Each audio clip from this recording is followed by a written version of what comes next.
The 2025 draft is going to be loaded with talent. The first round is going to consist of future major leaguers, and we can't wait for tomorrow. I mean, it is literally here.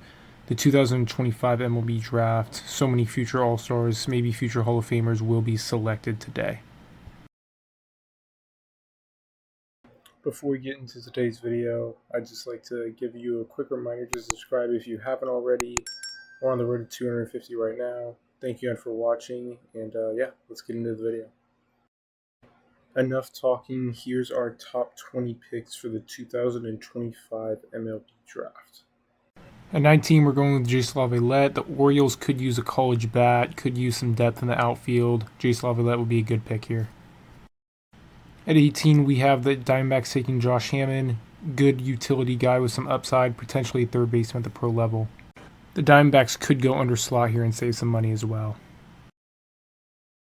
At 17, we have the Cubs taking Tyler Bremner. If Tyler Bremner falls here, it's a no-brainer pick for the Cubs. They need an arm. They need an arm that's going to get to the MLB fast. Tyler Bremner would be a no-brainer pick. Plus change-up, a guy who should get through the system fast.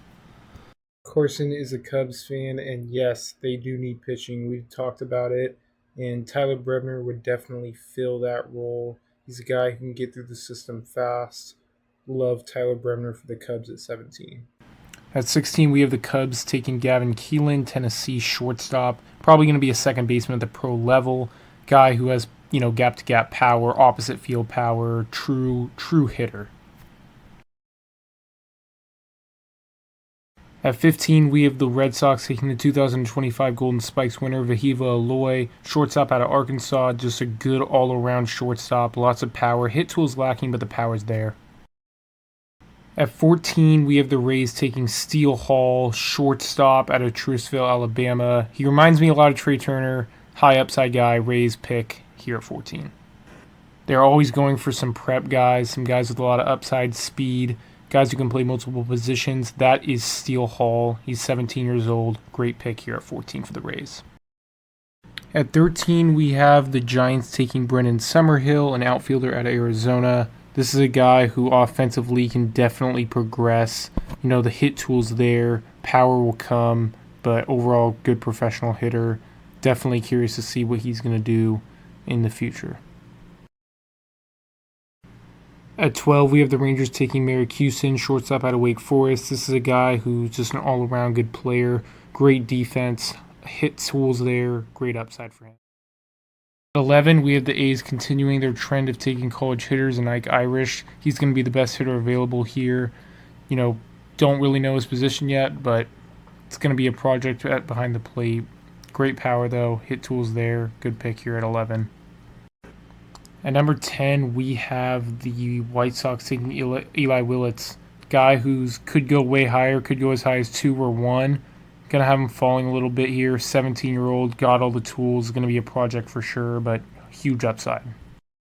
At 9, we have the Reds taking Kyson Witherspoon. Big arm out of Oklahoma. Performed well. Big fastball, good slider. Huge future for him. Billy Carlson is going to be the pick here for the Blue Jays at 8. I just want to showcase some of his talent on the mound. He's a shortstop, but he's got a big arm. 94, 95 miles an hour off the mound. Defense is there. His floor is so high. I feel like the Blue Jays have to go Carlson here. I don't really see him falling any further than 8. Just a bright future for the kid. Potentially a Trey Turner prospect. The hit tool has to improve. The power could come, but if it does, the ceiling is just so high for Carlson. At 7, we have the Marlins taking the most pro-ready high school hitter in JoJo Parker out of Purvis in Mississippi. Just a great all-around hitter. Guy just got the hit tool. He's going to be a fast mover throughout the system. The Pirates are desperate to get bats into their system, and Naiva Arquette at 6 would be a steal. The Oregon State shortstop has a lot of potential. Arquette has the size and, the frame to tap into some serious power. Definitely interested to see, how he progresses as a professional hitter. At 5, we have the Cardinals taking Jamie Arnold, college pitcher out of Florida State. Huge upside with the lefty. A lot of comparisons to Chris Sale. Huge sweeper, mid-90s fastball.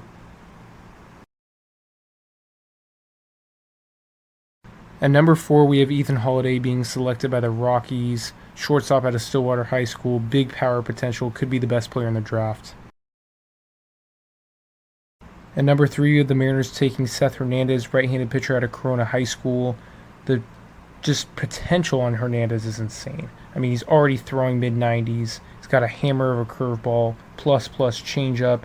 Just such a polished pitcher at such a young age. At number 2, we have the Angels taking Liam Doyle, left-handed pitcher out of Tennessee. Big fastball, got a lot of strikeouts in college, but needs to add better secondaries and more consistent secondaries to be good in the pros. At number 1, we have the Nationals taking Cade Anderson, left-handed pitcher out of LSU. Cade Anderson just has so much helium. He had a great College World Series and led the Tigers to a national championship. The Nationals are getting their franchise pitcher, a Mackenzie Gore type ace, at number 1 here. Thank you guys for watching. Like and subscribe for more. Let me know your thoughts on our mock draft. Where do you think certain players are going to go? There's a few that we definitely might get wrong. Well, I know we're going to get wrong. Gage Wood was a pretty hot take. He might not fall. Holiday might be the number 1 pick. Who knows? But thank you guys again for watching. Like and subscribe for more if you haven't. And, we're on the road to 250. So, yeah. See you in the next one.